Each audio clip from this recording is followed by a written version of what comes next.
안녕하세요. 운동하는 송아입니다. 운동이 좋다는 거 모르는 사람이 이 세상에 있을까요? 다이어트가 필요 없는 사람들도 운동을 해야 하는 것은 마찬가지입니다.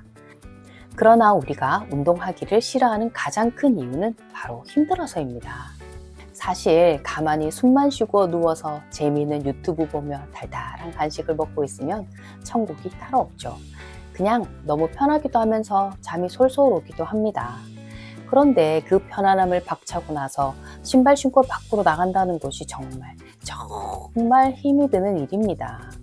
누워서 유튜브 보는 중에 하루 3분 투자로 뱃살 빼기라는 제목을 클릭해서 들어갔다가도 오, 좋네. 내일부터 나도 한번 해볼까? 하고 내 카카오톡에 공유해 놓거나 재생 목록에 저장해 놓으면 마치 무언가 운동한 것 같은 기분도 들고 이제부터 하면 되니까 하면서 스스로 위안 삼기도 하는 것 같아요.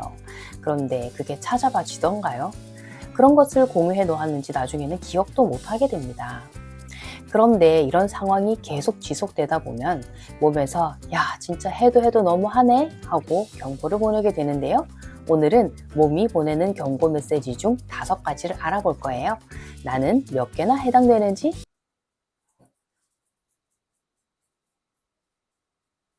한번 체크해 보시기 바랍니다.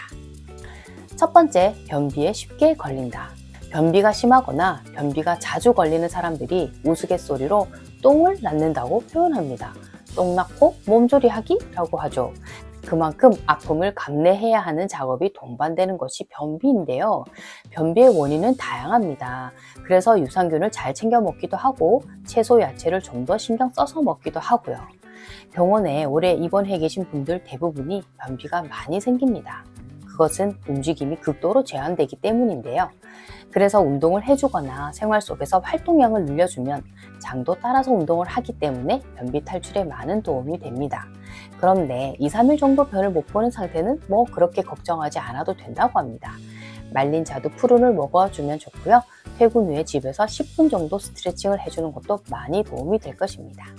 두 번째는 조금만 움직여도 숨이 차고 허리와 무릎에 통증이 생긴다. 큰맘 먹고 집까지 계단으로 걸어가야겠다고 다짐을 합니다. 집은 8층 정도 되니 조금 힘들겠지만 잘 갈 수 있을 거라고 엘리베이터를 당당하게 노룩 패스한 다음 힘차게 비상구 문을 엽니다.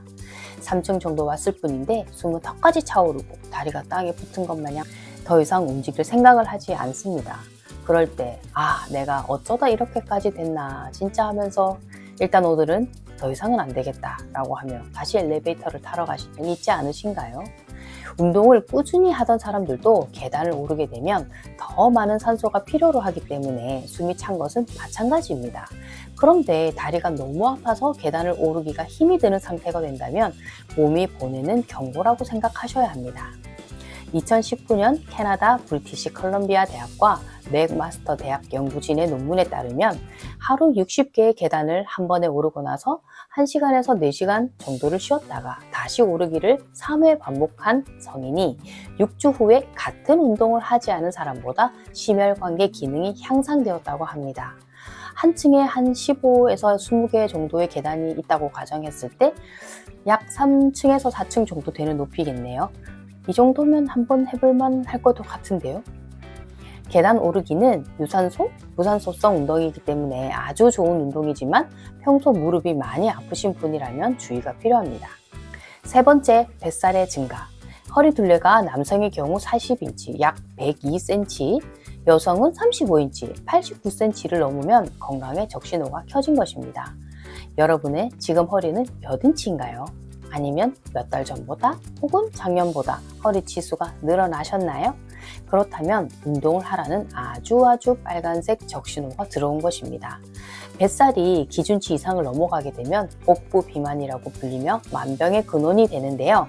복부 비만이 되기 시작하면 고혈압, 고지혈증, 당뇨 초기 증상, 대사증후군 같은 증상들이 대부분 같이 동반되게 됩니다. 사실 복부 사이즈가 기준치 이상이 넘어가게 되면 비만일 가능성이 상당히 높습니다. 나의 비만 상태를 알아보기 위해서는 체질량 지수 BMI를 계산해 보셔야 되는데요. 계산법은 지금 키에 곱하기 2를 해주신 다음 몸무게를 나누면 체질량 지수가 나옵니다. 표에 보시고 비만 상태를 한번 체크해 보시면 될 거예요. 단계가 높을수록 식단과 운동을 반드시 병행해야 할 것입니다. 네 번째는 달달한 음식이 자꾸 땡긴다. 스트레스 받을 때나 허기가 질 때 손 떨린다고 표현하기도 하죠. 그럴 때 꼭 초콜릿이나 사탕 등 달달한 음식을 찾게 됩니다. 진짜 당이 부족해서 땡기는 것일까요? 우리가 스트레스를 받으면 코르티솔이라는 호르몬이 분비가 되는데 이것이 단맛 수용체를 자극해 단 음식을 찾도록 만듭니다. 단 음식이 몸에 들어가면 혈액 속에 당이 퍼져서 일시적으로 피로가 풀리고 뇌도 안정감을 느끼게 되죠. 그런데 이것이 반복이 되면 일시적으로 저혈당 증상이 오면서 뇌는 다시 설탕이 필요하다는 인지를 하게 됩니다. 이렇게 단 음식을 찾는 일이 반복이 되면 갑상선 기능이 저하돼서 오히려 무기력증과 피곤한 증상이 심해집니다. 운동을 하면 근육과 신체 조직이 당분을 흡수해서 에너지화하기 때문에 상승한 혈당이 떨어지게 됩니다. 그래서 당이 많은 음식으로 식사를 하셨거나 간식을 드셨다면 산책을 하신다든지 계단을 걸어가신다든지 하는 생활 속에서 활동량을 늘리셔야 합니다. 그럼 하루 섭취 설탕량은 얼마나 될까요? WHO 세계보건기구가 정한 하루 성인의 당 권장 섭취량 50g입니다. 이것은 2000칼로리를 소비할 수 있는 성인을 대상으로 한 것인데요. 콜라 한 캔 300ml에는 44.3g, 카라멜 프라푸치노 355ml에는 44g의 당분이 들어 있습니다. 가공식품의 첨가당은 훨씬 높은 수치이기 때문에 구입할 때 제품의 영양 성분표를 꼭 확인하고 고르세요. 다섯 번째는 만성 피로에 시달린다. 가정의학과 박용준 전문의는 특별히 과로하지 않았는데도 피곤하고 무기력해지면서 일에 집중도도 떨어지고 매사에 의욕이 없다면 만성피로나 만성피로 증후군을 의심해봐야 한다고 합니다. 6개월 이상 피곤함이 지속이 되면 만성피로 증후군이라고 합니다. 저는 정크푸드 많이 먹고 야식 먹고 새벽 2, 3시 다 돼서 잠자고를 6개월 정도 하니 진짜 낮에도 멍하게 되면서 하품만 계속 나오고 어디 가는 것도 귀찮아지고 쉬고만 싶더라고요. 이럴 때 몸을 움직인다는 것은 정말 힘든 일이 됩니다. 하지만 이런 신호가 왔을 때는 나의 식생활을 반드시 점검해 보셔야 합니다. 가정의학과 이한승 의사는 만성 피로 해결책으로 충분한 수면 시간 확보와 항산화가 풍부한 음식 섭취를 권장했습니다. 하루에 8시간 정도 잠을 자면 좋은데요. 그게 힘들다면 6시간이라도 꼭 자도록 해야 한다고 합니다. 그리고 잘 때는 무조건 빛을 모두 차단할 수 있도록 하세요. 아주 깜깜한 상태로 주무셔야 수면의 질을 높일 수 있습니다. 음식은 토마토, 양상추, 케일 등 항산화가 풍부한 음식을 먹을 수 있도록 노력해야 하고요. 박은경 운동 전문의는 만성 피로에는 혈액순환과 면역력 저하가 원인이기 때문에 무리한 운동보다는 산책이나 가벼운 스트레칭을 꾸준히 해주는 것을 추천한다고 합니다. 번외로 제 얘기를 해보자면 저는 사실 커피를 끊었어요. 하루에 벤티 사이즈로 3잔에서 4잔씩 마시는 정말 커피 없으면 못 살아 족이었거든요. 근데 제가 커피를 끊어야 되겠다고 생각했던 이유가 어느 순간 정말 밤에 잠을 자도 너무 피곤한 거예요.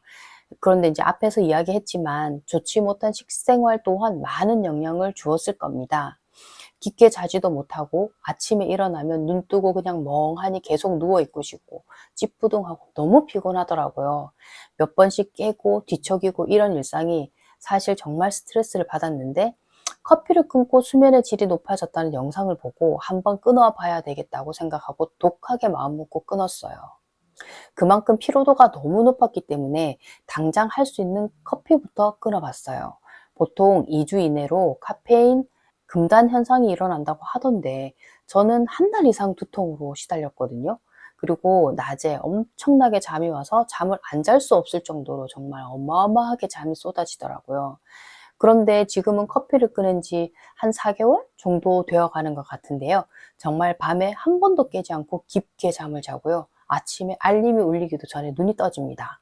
그리고 정신이 맑아지는 것을 느껴요. 물론 한 달 전부터 식단과 운동을 병행한 것도 엄청나게 도움이 됐을 겁니다. 정말 20대 때 느꼈던 아침의 상쾌함이 느껴져서 요즘 컨디션이 다시 회복되고 좋아지는 느낌입니다. 커피는 야누스의 얼굴이라고 하더라고요. 누구는 카페인이 좋다, 누구는 안 좋다, 아직도 의견이 많던데 저는 정말 많이 마셔도 보고 끊어도 본 사람으로서 말을 한다면 한 번쯤 끊어보시기를 강추드리고요. 혹시나 커피를 많이 사랑하시는 분들은 오후 3시 이전까지 커피 섭취를 끝내주시면 그것만으로도 수면의 질을 높일 수 있다고 합니다. 자, 오늘 운동하라는 몸이 보내는 경고 메시지 5가지에 대해서 알아봤는데요. 첫 번째는 변비, 두 번째는 조금만 움직여도 힘이 든다, 세 번째는 뱃살이 증가했다, 네 번째는 달달한 것이 땡긴다, 다섯 번째 만성 피로에 시달린다. 이 5가지입니다. 여러분은 몇 가지가 해당되시나요? 저는 원래 2, 3, 4, 5, 4개 해당됐었는데요. 지금은 싹 없어졌어요. 식단과 운동 병행하고 있고요. 커피를 안 마시는 것도 도움이 되는 것 같아요. 지금 당장 운동하고 식단하기 어려우시다면 낮 동안 일한다고 뭉쳐 있었던 근육들만이라도 스트레칭으로 잘 풀어줘도 충분한 효과를 보실 수 있을 거예요. 단 꾸준히 해주신다면 훨씬 더 효과가 있겠죠? 오늘도 영상 봐주셔서 감사드리고요. 이 영상이 도움이 되셨다면 구독, 좋아요, 알림 설정, 댓글까지 부탁드립니다. 감사합니다.